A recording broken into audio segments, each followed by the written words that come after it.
Hi everyone, welcome to study world classes.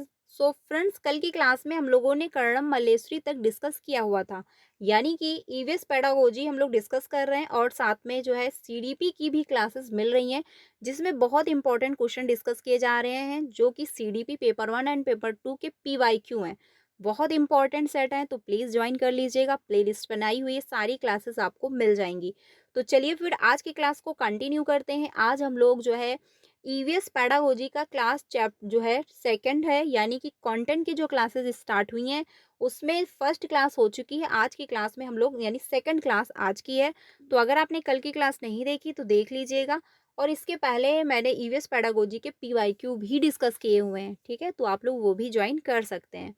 तो चलिए फिर आज की क्लास को कंटिन्यू करते हैं। चैनल पे पहली बार आए हो तो प्लीज़ वीडियो को लाइक करके चैनल को भी सब्सक्राइब कर लीजिएगा, सो दैट टीचिंग से रिलेटेड सारी ऑफिशियल अपडेट जो आती है वो आपको अपडेट मिल जाती है मेरे चैनल से।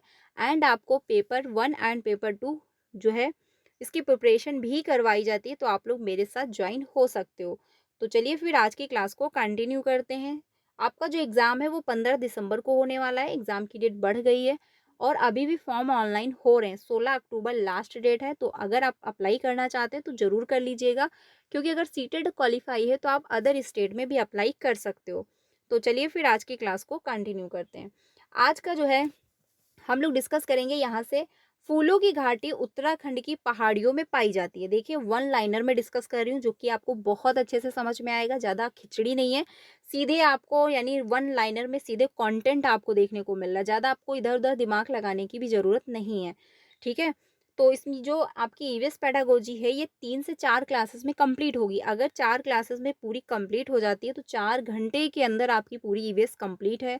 तो आप लोग ज़रूर देख लीजिएगा। वन लाइनर में पूरा कंटेंट आपको मिलेगा और बहुत सारे क्वेश्चन यहाँ से मिलते भी हैं। मैंने यहीं से प्रिपरेशन किया था, इसी नोट से, और जो है मेरा फर्स्ट अटेम्प्ट में सीटेट क्वालिफाई भी हो गया था।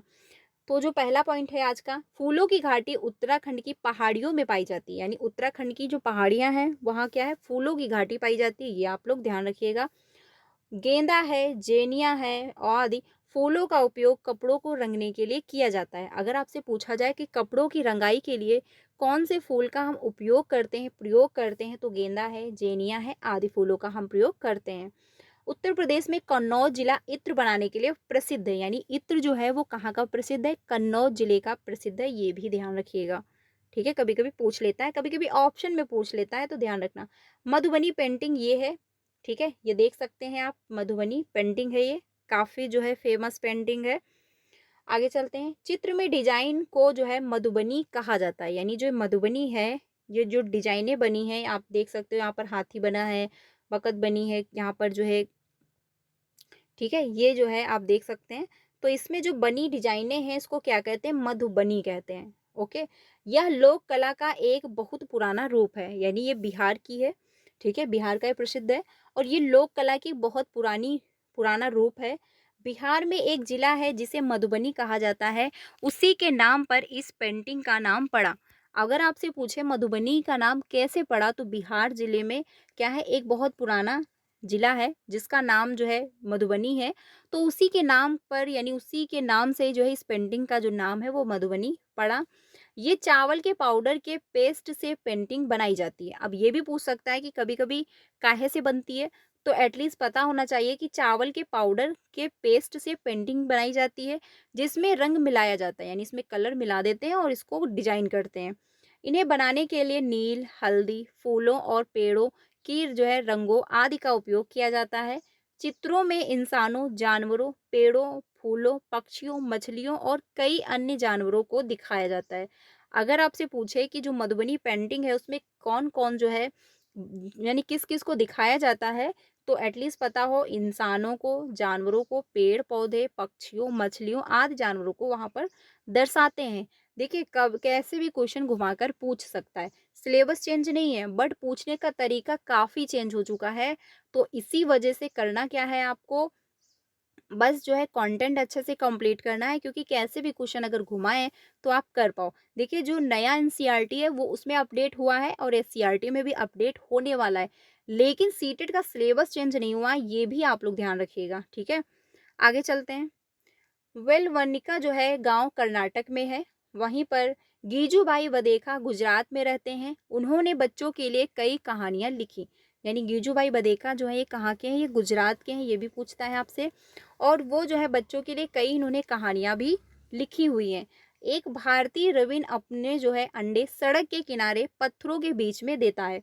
ये ध्यान रखना, कभी-कभी पूछता है तो पता होना चाहिए, क्योंकि पक्षियों के बारे में, घर के बारे में, भोजन के बारे में और बच्चे कहाँ पर कैसे स्कूल जाते हैं, इन सभी के बारे में आपसे पूछा जाता है। कोयल जो है कौवे के घोंसले में अपना अंडा देती है। यानी कोयल जो होती है वो खुद का कभी भी घोंसला नहीं बनाती है। वे जो है क्या करती है, कौवे के घोंसला जो बनाता है कौवा, उसी में जाकर अपने अंडे देती है। और कौवा क्या करता है, उसको सेता है, क्योंकि उसको लगता है कि ये मेरे हैं, क्योंकि सेम वैसे ही दिखते हैं। पक्षी अपने अंडे देने के लिए ही घोंसले का उपयोग करते हैं। ठीक है, आगे चलते हैं। अगली लाइन है कि चूजे बड़े होने के बाद पक्षी जो है अपना घोंसला छोड़ देते हैं, क्योंकि वो बड़े हो जाते हैं, फिर उनको उड़ना आने लगता है। फिर वो घोंसला जो होता है उसको छोड़ करके वो अपना उड़ने लगते हैं। आगे है नलमंदा जो है आंध्र प्रदेश में है। ठीक है, अगर आपसे पूछ ले नल जो है नलमंदा कहाँ है, तो आंध्र प्रदेश में है। हिलहुड़ी जो है हिलगुड़ी कहाँ है, कर्नाटक में है। हिलगुड़ी में जो है बच्चों की पंचायत को भीम संघ भी कहा जाता है। ध्यान रखना, भीम संघ किसको कहते हैं? तो जो हिलगुड़ी है इसमें बच्चों की जो पंचायतें होती हैं उसको कहते हैं। बरगद के पेड़ के बारे में जो है लटकती हुई शाखाओं की तरह दिखता है, वह वास्तव में इस पेड़ की जड़ें हैं। यानी आपने देखा होगा कि बरगद का जो पेड़ होता है उसमें बहुत सारी जो है डालें लटकी होती हैं ऐसे ऐसे। ठीक है, वो क्या होती है, उनकी जड़ें होती हैं, ना कि डालें होती हैं। ठीक है, ना तो शाखाएं होती हैं, बल्कि क्या है, जड़ें होती हैं। आगे चलते हैं। आगे जो है यानी डेजर्ट ओक जो है एक पेड़ है जो ऑस्ट्रेलिया में पाया जाता है। यानी कि राजस्थानी जो है रेगिस्तानी ओक यानी डेजर्ट ओक जो है ये कहाँ पाया जाता है? राज जो है ऑस्ट्रेलिया में। ओक के पेड़ की जड़ें गहराई तक जाती हैं और पानी जो है पेड़ के तने में जमा हो जाता है। ये भी ध्यान रखना, जो है रेगिस्तानी ओक है और ये ऑस्ट्रेलिया में पाया जाता है। ये क्या होता है, कम पानी पर भी जो है ये जीवित रहता है, इसका ग्रो हो पाता है और ये पानी को अपने जो तने होते हैं उसमें जमा करता रहता है। असम में चावल की नई फसल के अवसर पर जो है बिहू उत्सव मनाया जाता है। ठीक है, यानी असम जो है, असम में क्या होता है, जब चावल चावल की फसल होती है उसको जब उसका जब मतलब वो फसल होती है जब वो कटती है, तो उसके उत्सव पर उसकी खुशी में जो है बिहू उत्सव मनाया जाता है। ठीक है, ये ध्यान रखिएगा कि बिहू उत्सव कहाँ का है, तो ये असम का त्योहार है। माघ जो है बिहू 14 और जनवरी को यानी 14 और 15 जनवरी को या फिर असमिया कैलेंडर के 10वें महीने के पहले और दूसरे माघ में मनाया जाता है। बिहू के अवसर पर जो है बांस से बेला घर बनाते हैं। ठीक है, बांस से जो क्या है बेला घर बनाया जाता है। मुक्तापुर गांव आंध्र प्रदेश के तेलंगाना राज्य के पोचमपल्ली जिले में है। जो मुक्ता गांव है वो क्या है, आंध्र प्रदेश के तेलंगाना राज्य के पोचमपल्ली जिले में है। पोचमपल्ली जिले में प्रारंभिक जो है यानी पारंपरिक व्यवसाय है, कालीन जो है बुनाई, खिलौना बनाना, इत्र उत्पादन आदि। वहाँ पे क्या है, पारंपरिक मतलब जो है व्यवसाय है। ये चीजें उस जगह के नाम से प्रसिद्ध हो गई जहां उन्हें बनाया जाता है, जैसे कुल्लू साल, मधुबनी पेंटिंग, असम का रेशम और कश्मीरी कढ़ाई आदि। ये क्या है, फेमस जगह की फेमस चीजें हैं। अबू धाबी जो है एक संयुक्त राज्य जो है अमीरात में है। यानी कि ये जो है अबू धाबी कहाँ है, संयुक्त अरब में है। अबू धाबी की मुद्रा जो है वो क्या है, दिरहम है। आपसे पूछ लेता है कभी कभी कि दिरहम जो है कहाँ की मुद्रा है, तो अबू धाबी की है। ठीक है, अबू धाबी की है।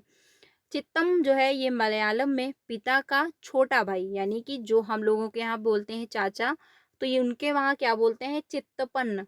ठीक है, और यानी कुंजम्मा जो होता है ये मलयालम में पिता के छोटे भाई की जो पत्नी होती है, यानी कि जो चाची होती है, उनको कहा जाता है।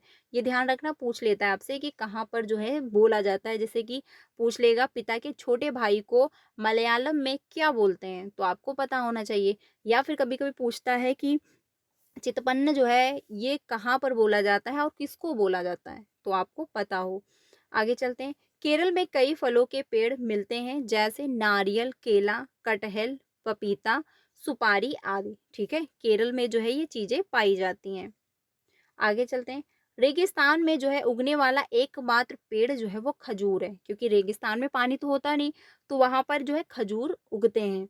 केरल में विभिन्न जो है मसाले मिलते हैं, जैसे तेज पत्ता हो गया, इलायची हो गया और काली मिर्च हो गई। ये कहाँ के हैं मसाले? ये केरल में पाए जाते हैं। ठीक है।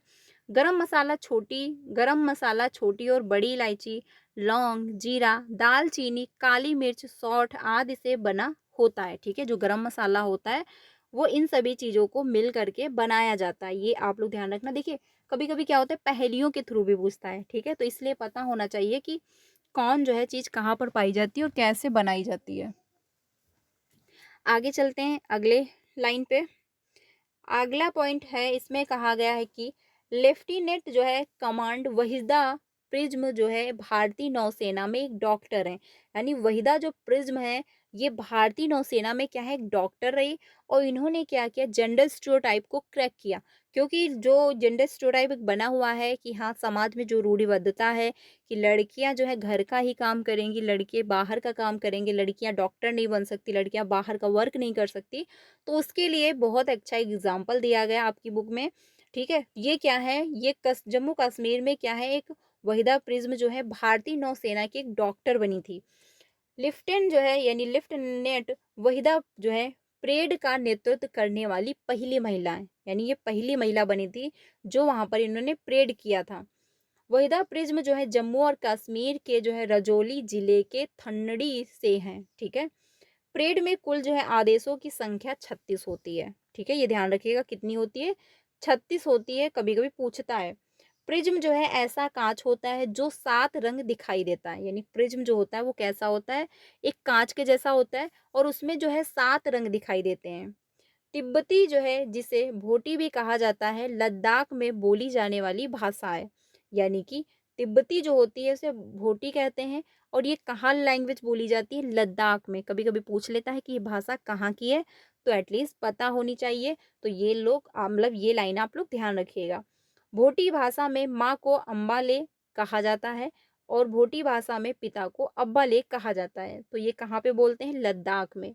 ठीक है। अगर आपसे पूछे कि अम्मा ले जो है ये कहाँ पर बोला जाता है, तो लद्दाख में। किसको बोलते हैं, माँ को। ठीक है। कौन सी भाषा है, भोटी। ठीक है। ये ध्यान रखिएगा। देखिए, कैसे भी क्वेश्चन घुमा करके पूछ सकता है, ऑप्शन दे देगा, मैच करने को दे देगा और वहां पर कंफ्यूजन क्रिएट हो जाती है। क्योंकि जब ऑप्शन देता है तो वहां जब चीजें जो होती है, कंटेंट जो होता है पूरा क्लियरली जो है समझ में आया नहीं होता है, जब ऑप्शन घुमा कर दे दिया जाता है तो कंफ्यूजन क्रिएट होना स्वाभाविक सी बात है। तो इसीलिए कंटेंट कंप्लीट करिए और पीवाईक्यू क्वेश्चन करिए, ये दो काम करिए, 100% सीटेट क्वालिफाई हो जाएगा। आगे चलते हैं अगले लाइन पे। अगला पॉइंट है कि रेशम का कीड़ा जो है अपनी मादा कीड़ा को उसकी गंध से कई किलोमीटर दूर से ढूंढ सकता है। यानी कि उसकी जो गंध होती है, उसी की जो स्मेल होती है, उसी के माध्यम से वो कई किलोमीटर से अपनी मादा को ढूंढ लेता है, जो रेशम का कीड़ा होता है। ये ध्यान रखिएगा। यानी कि जो रेशम का कीड़ा है वो कई किलोमीटर की दूरी से भी जो है ढूंढ लेता है। चींटियां जो है चलते समय जमीन पर कुछ ऐसा पदार्थ छोड़ती हैं जिसे जो है सूंघ कर पीछे आने वाली चींटियों को रास्ता मिल जाता है। यानी जो देखा होगा, चींटियां एक लाइन से चलती हैं, एक सीक्वेंस में। ऐसा क्यों होता है, क्योंकि वो जब चलती हैं तो कुछ एक पीछे का ऐसा पदार्थ छोड़ती जाती हैं जमीन पर, जिसको सूंघ करके चींटियां उनके पीछे पीछे आती हैं। आपने देखा होगा, बिल्कुल जब भी चींटियां चलेगी एक सीक्वेंस में चलती है। अगर उसमें से एक चींटी ने रास्ता काटा तो सारी चींटियां पीछे की जो होंगी वो रास्ता काट के वैसे ही उसको फॉलो करती चली जाएंगी। ठीक है। तो ये क्यों होता है, ये जो है वो क्या है, जमीन पर एक ऐसा पदार्थ छोड़ती जाती हैं जिसे सूंघ करके बाकी चींटियां उनके पीछे पीछे चली जाती हैं। मच्छर हमारे शरीर की गंध, खासकर पैरों के तलवे की और हमारे शरीर की गर्मी से हमें ढूंढ लेते हैं। यानी आपने देखा होगा, अगर रात में भी आप बैठे हो, ये तो नहीं मच्छर बहुत ज्यादा सेंसिटिव है, आप रात में भी बैठे हो और वो क्या है, आपको ढूंढ लेता है, तो जब आप जाओगे तो 1 सेकंड या 5 मिनट के लिए आपको मच्छर देखने को नहीं मिलेंगे। बट वैसे ही 2-3 मिनट हुए बस आपको मच्छर घेर लेंगे। वो क्यों होता है, क्योंकि वो तलवे यानी खासकर जो शरीर की गंध होती है, जो तलवे की गंध होती है उससे और बॉडी की जो हीट होती है उससे वो पहचान लेते हैं कि यहाँ पर कोई व्यक्ति है। ठीक है। सड़कों पर कुत्तों को भी अपनी जगह जो है बटी हुई होती है। आपने देखा होगा जो कुत्ते होते हैं, जो डॉग होते हैं, उनकी एरिया बटी होती है। अगर किसी एरिया का डॉगी अगर इस एरिया में पहुँच गया है तो वो उसको भगा देंगे, ठीक है? यानी उसको रहने नहीं देंगे। तो उनकी भी जो जगह हैं वो क्या है, बटी हुई होती हैं। अगला पॉइंट है, एक कुत्ता दूसरे कुत्ते के मल मूत्र की गंध से जान लेता है कि उसके इलाके में बाहर का कुत्ता आया हुआ है। यानी ये जो जानवर हैं, हम इंसानों से भी ज़्यादा सेंसिटिव होते हैं। हम इंसान तो सामने वाले व्यक्ति की थिंकिंग क्या है, ठीक है, उसकी क्या इंटेंशन है, शायद इतनी जल्दी ना समझ पाएँ, ठीक है। लेकिन जो जानवर होते हैं वो बहुत ज़्यादा सेंसिटिव होते हैं। वो हर चीज़ को बहुत जल्दी ऑब्जर्व करते हैं, बहुत जल्दी वो समझ पाते हैं। वो उनकी मल-मूत्र की गंध जो होती है, बताइए, उससे वो समझ जाते हैं कि यस, ये जो डॉगी है मेरे इलाके का नहीं, ये दूसरे इलाके का आ गया है। ठीक है? इतने ज़्यादा वो सेंसिटिव होते हैं। अगला पॉइंट है, जैसे हमें इतने सारे रंग दिखाई देते हैं, उतने रंग जानवरों को दिखाई नहीं देते हैं। यानी उनको क्या, ब्लैक एंड व्हाइट दिखता है। जैसे हम लोगों को दिखता है लाल, पीला, नीला, हरा, ठीक है? बहुत सारे कलर दिख रहे होते हैं, वैसे जानवरों को नहीं दिखते हैं। आमतौर पर माना जाता है कि दिन में जगने वाले जानवर कुछ रंग देख पाते हैं। यानी जैसे जो दिन में जगते हैं, वो जानवर जो होते हैं उनको थोड़ा बहुत दिख रहा होता है, वो 2-4 कलर देख पाते हैं। लेकिन जो है रात में जगने वाले जानवर हर चीज़ को सफ़ेद और काली में ही देखते हैं। जैसे उल्लू, अब उल्लू जो है उसको क्या है, ब्लैक एंड व्हाइट ही दिखेगा। क्योंकि वो रात में जगता है, दिन में सोता है। और जो जानवर दिन में जगते हैं उनको कुछ थोड़े बहुत रंग दिखाई पड़ते हैं, लेकिन जो रात में जगते हैं उनको सिर्फ ब्लैक एंड व्हाइट ही दिखता है, ठीक है? ये लाइन ध्यान रखिएगा। आगे चलते हैं, क्योंकि पूछ लेगा, अगर आपसे पूछ ले कि रात में जगने वाले जानवरों को कैसे रंग दिखते हैं, यानी कौन सा रंग दिखते हैं, तो आपको पता होना चाहिए ब्लैक एंड व्हाइट। दिन में जगने वाले जानवर जो है किस प्रकार के रंग को देख पाते हैं, तो वो 2-4, यानी दिन में जगने वाले जो रंग होते हैं वो जानवर होते हैं, कुछ रंगों को देख पाते हैं। आगे चलते हैं, सांप के जो है बाहरी कान नहीं होते, यानी सांप जो है उसके कान बाहर जैसे हम लोगों को दिखते हैं वैसे नहीं होते। और जमीन पर जो है हुए कंपन को ही वह महसूस कर पाता है। यानी जो जमीन पर कंपन होता है वो उनको महसूस करते हैं, ठीक है? और उसी महसूस यानी कंपन से ही वो अपने आप को बचाते हैं और वो चलते हैं। जंगल में जो है ऊंचे पेड़ पर बैठा लंगूर पास आती मुसीबत को देखकर एक खास आवाज निकालकर अपने साथियों को संदेश जो है देता है। जैसे शेर है, चीता है। अब ये क्या हुआ, ये जो है देख लेते हैं कि जो है जानवर कोई आ रहा है, ठीक है, या फिर कोई मुसीबत आ रही है, तो वो एक अजीब प्रकार की आवाज निकालते हैं। अभी मैं आपको दिखाऊंगी कि एक घटना हुई थी, ये जो है 2024 में ही, ये जो है आप देख सकते हैं कि सन 2000 जो है 4 में दिसंबर में आए सुनामी में कुछ समय पहले जानवरों के अजीब व्यवहार और उनके द्वारा दी गई चेतावनी भारी आवाज़ों को जो है अंडमान की एक खास आदिवासी जाति समझ गई। उन्होंने वह इलाका खाली कर दिया। इस प्रकार इस जाति के लोग सुनामी के कहर से अपनी जान बचा सके। यानी जो वहाँ पर जानवर थे वो अजीब अजीब सी आवाज़ें निकालने लगे, अजीब तरीके का बिहेव करने लगे। तो जो वहाँ पर आदिवासी लोग थे, वो वहाँ की जो जानवर थे, उनकी बात को समझते थे, यानी उनकी आवाज़ को, उनकी एक्टिविटी को समझते थे। तो उनको कुछ डाउट हुआ और उन्होंने वो जगह खाली कर दी। जब उन्होंने जगह खाली की तो वहाँ पर सुनामी आ गई और वो क्या हुआ, वो सेफ ज़ोन में चले गए थे, तो वो जिससे वो बच गए। यानी कि जानवरों को पता होता है कि कौन-सी मुसीबत आने वाली है, कौन-सा यानी क्या होने वाला है, जिससे वो क्या है, क्योंकि वो हम लोगों की तरह स्पष्ट नहीं बोल सकते। ठीक है? क्लियरली वो अपनी बात नहीं कह सकते, तो इससे क्या करते हैं, वो अजीब-अजीब तरीके की आवाज़ें निकालना शुरू कर देते हैं। इससे ये होता है कि जो उनके मतलब जानवर होते हैं, वो समझ जाते हैं कि कोई मुसीबत आने वाली है और वो क्या है, अपने आप को सुरक्षित कर लेते हैं। जैसे कि अपने साथियों को संदेश दे देता है, वो अजीब-अजीब की आवाज़ें निकालेंगे और जो उनके साथी होते हैं, वो समझ जाते हैं कि कोई प्रॉब्लम है, निकल लो। ठीक है? आगे चलते हैं अगले पॉइंट पे।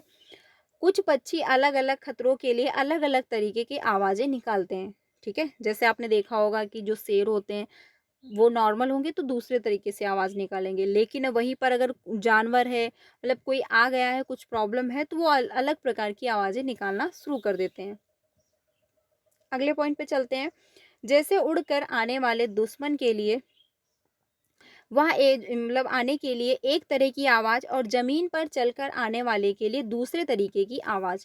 यानी अगर उड़ कर के आसमान से कोई प्रॉब्लम आ रही है, कोई दुश्मन आ रहा है, तो वो उस प्रकार की आवाज़ निकालेंगे। और अगर ज़मीन पर है कोई जानवर आ रहा है जिससे उनको दिक्कत होगी, तो वो अलग प्रकार की आवाज़ निकालते हैं। इतना ज़्यादा जानवर जो हैं चीज़ों को समझ रहे होते हैं, ठीक है? आगे चलते हैं अगले पॉइंट पे। मछलियाँ जो है खतरे की चेतावनी एक दूसरे को बिजली तरंगों से देती हैं। यानी एक दूसरे को कैसे ट्रांसफर करती हैं? तरंगों के माध्यम से, ठीक है? यानी कि चेतावनी कि हाँ कोई खतरा आ रहा है, सावधान हो जाओ। अगला पॉइंट है, कुछ जानवर जो है तूफान या भूकंप आने से कुछ समय पहले अजीब हरकतें करने लगते हैं, जो कि जस्ट मैंने आपको बताया कि कुछ ऐसे जानवर होते हैं जो सेंसिटिव होते हैं, उनको पता चल जाता है कि यस कोई प्रॉब्लम आने वाली है, जिससे वो अजीब अजीब तरीके की आवाज़ें निकालना स्टार्ट कर देते हैं। और जो व्यक्ति उनकी आवाज़ों को समझ पाता है, ठीक है, क्योंकि उनके माहौल में अगर मतलब उनके आसपास रह रहा है, जैसे कि ये आदिवासी लोग थे वो समझ गए, तो वो सेफ ज़ोन में चले गए, जिससे वो बच गए, क्योंकि सुनामी आई थी। वो अगर वो उनकी बात को ना समझ पाते, उनके व्यवहार को ना समझ पाते, तो वो बहुत सारे व्यक्ति वहाँ पर मारे जाते, यानी कि बहुत सारे व्यक्ति अपनी जान गँवा देते। ठीक है? जो लोग जो है जंगल में रहते हैं, वे जानवरों के इस व्यवहार को समझते हैं। वे जो है जान लेते हैं कि भूकंप आने वाला है या कुछ अनहोनी होने वाली है। क्योंकि अगर हम किसी के संपर्क में रह रहे हैं, तो उसकी एक्टिविटी, उसका बातचीत करने का तरीका हमको सब कुछ समझ में आने लगता है। सपोज़ दैट जैसे कि अगर आपका न्यू-न्यू कोई फ्रेंड बना है सडनली, तो आप पहली बार में तो उसको नहीं समझ सकते कि वो कह क्या रहा है, वो कर क्या रहा है, क्या उसका अटेंशन है। बट धीरे-धीरे जैसे-जैसे आप उसके टच में आते रहते हो, बात करने लगते हो, तो उससे क्या है आपको समझ में आता है। एक टाइम ऐसा आता है जो नहीं भी कह रहा है तो भी आप समझ पा रहे होते हो, ठीक है? तो वही है यहाँ पर, यानी जो जानवरों के संपर्क में रहते हैं लोग, जंगल में रहते हैं, वो उनके व्यवहार को, उनके जो है हरकतें जो हैं, कैसे कहाँ पर वो किस प्रकार की एक्टिविटी कर रहे हैं, वो सब कुछ समझ पाते हैं और उसी हिसाब से जो है वो काम कर लेते हैं, ठीक है? जो कि यहाँ पर 2004 में सुनामी आई थी, तो उससे वो बच भी गए थे, क्योंकि जानवर जो थे वो अजीब तरीके की आवाज़ें निकालने लगे थे। अगले पॉइंट पे चलते हैं। डॉल्फिन भी जो है अलग-अलग तरीके की आवाज़ें निकालती है और एक दूसरे से बात करती है। यानी डॉल्फिन जो होती है वो भी एक अलग प्रकार की आवाज़ें निकालती है और एक दूसरे से जब बातें करती हैं तो वो अलग प्रकार की आवाज़ निकालती हैं। वैज्ञानिकों का यह मानना है कि कई जानवरों की अपनी पूरी भाषा है। यानी जो वैज्ञानिक लोग हैं, उनका ये खुद का मानना है कि जानवर जो होते हैं उनकी अपनी एक पूरी भाषा होती है। ठीक है? इस्लात जो है, अब हम लोग डिस्कस करते हैं इस्लात के बारे में, क्योंकि आप में एक टॉपिक है इस्लात, जहाँ से क्वेश्चन हर बार पूछता है, डेफिनेटली एक जो क्वेश्चन पूछा जाता है, तो इसको समझते हैं। इस्लात जो है भालू जैसे दिखते हैं पर भालू नहीं होते, क्योंकि ये दिखते तो सेम भालू जैसे हैं, बट क्या है ये भालू जैसे होते नहीं। पिक्चर होगी तो जस्ट मैं अभी आपको दिखाऊंगी, पिक्चर नहीं है। तो इसमें जो है क्या होता है, ये भालू के जैसे दिखते हैं। अगर आपने भालू देखा होगा तो समझ लीजिए कि आपने इस लात को देख लिया, क्योंकि सेम वैसा ही दिखता है। और पर ये क्या है, भालू होता नहीं है। ये दिन के करीब जो है 17 घंटे पेड़ों से जो है उल्टे सिर लटक लटक कर मस्ती से सोता है। यानी 17 घंटे, ज़्यादातर टाइम क्या है सोने में व्यतीत कर देते हैं, बहुत कम टाइम जो है ये जगते हैं और ये कोई काम नहीं करते, बल्कि क्या है, और 17 घंटे क्या है पेड़ से उल्टा लटक कर, यानी उल्टा लटक जाता है पेड़ से और फिर 17 घंटे मस्ती से सोते हैं। ये जिस पेड़ पर रहते हैं उसी के पत्ते खाकर पलते हैं। यानी जिस पेड़ पर ये रुके हुए होते हैं, जिस पेड़ पर ये उल्टा लटक कर सोते हैं, उसी पेड़ के पत्ते खा रहे होते हैं। लगभग 40 वर्ष के अपने पूरे जीवन में ये मुश्किल से 8 पेड़ों पर ही घूमने की तकलीफ उठाते हैं। कितने वर्ष जीवित रहता है स्लाथ? 40 वर्ष, ये ध्यान रखना। मैचिंग में भी पूछ लेगा, ऐसे भी आपसे पूछ सकता है। और पूरे जीवन में कितने पेड़ बदलते हैं? 8, यानी 8 पेड़ों पर ये मूव करते हैं और अपना जीवन समाप्त कर देते हैं, ठीक है? ये जो है ध्यान रखना, 8 पेड़ों पर, यानी एक पेड़ पर ये 5 साल व्यतीत करते हैं और 5 साल के बाद क्या होता है, ये दूसरे पेड़ पर चले जाते हैं, क्योंकि 5 साल तक जब एक ही पेड़ पर रहेंगे तो वहाँ उस पेड़ के सारे पत्ते खा चुके होते हैं। जब सारे पत्ते खत्म हो जाते हैं तो ये दूसरे पेड़ पर मूव कर जाते हैं। ऐसे ही करके ये 8 पेड़ों पर बदलते हैं, यानी 8 पेड़ों पर ये घूमते हैं और अपना जीवन जो है इनका व्यतीत हो जाता है। ये सप्ताह में 1 बार ही शौच करने के लिए पेड़ से नीचे उतरते हैं, यानी वीक में 1 ही बार ये पेड़ से नीचे उतरते हैं जब इनको शौच करनी होती है। बाघ की जो है मूंछें, यानी कि ये पूरा स्लाथ से कंप्लीट जो इम्पोर्टेंट पॉइंट है वो हम लोगों ने डिस्कस कर लिए। अब बात करते हैं बाघ के बारे में। बाघ की मूंछें जो है हवा में हुई कंपन को भाप लेती हैं और जो है उसे शिकार की बिल्कुल सही जो है स्थिति का पता चल जाता है। यानी बाघ जो होते हैं उनकी मोछें जो होती हैं वो काफ़ी सेंसिटिव होती हैं। वो कंपन को भी भाँप लेती हैं और शिकार का जो है बिल्कुल सही पता लगा लेती हैं कि जो है शिकार कहाँ से, किधर से आ रहा है। बाघ की मूंछों से जो है इन्हें अंधेरे में रास्ता ढूंढने में भी मदद मिलती है। यानी जो बाघ है उनकी जो मूंछें होती हैं वो बहुत काम करती हैं। यानी उन्हीं से जो है अगर अंधेरा है तो उनको रास्ता भी मिल जाता है। ठीक है। बाघ अपने इलाके में मूत्र करके अपनी गंध छोड़ जाते हैं। यह इलाका कई किलोमीटर बड़ा हो सकता है क्योंकि जो बाघ है वो छोटी जगह पे तो रहेंगे नहीं, उनका इलाका बड़ा होता है। ठीक है, आगे चलते हैं। अगला है पॉइंट, एक बाघ किसी दूसरे बाघ के मूत्र की गंध को झट पहचान लेते हैं। यानी फटाक से पहचान लेते हैं कि हाँ मेरे एरिया में कोई दूसरा बाघ आ गया है। ठीक है। बाघ जो है मौके के अनुसार अपनी आवाज बदलता रहता है। गुस्से में जो है कराहना में और गुर्राना में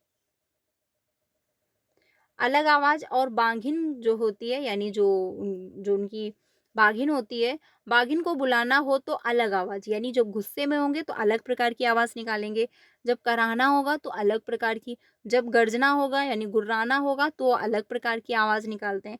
और जब अपनी वाइफ़ से या फिर मान के चलिए बाघिन से बात करते हैं या फिर जब उनको बुलाना होता है तो अलग प्रकार की आवाज़, यानी वो भी समझते हैं कि हमको इनसे कैसे बात करनी है। ठीक है? ये जो है बाघ की विशेषता है। आगे चलते हैं।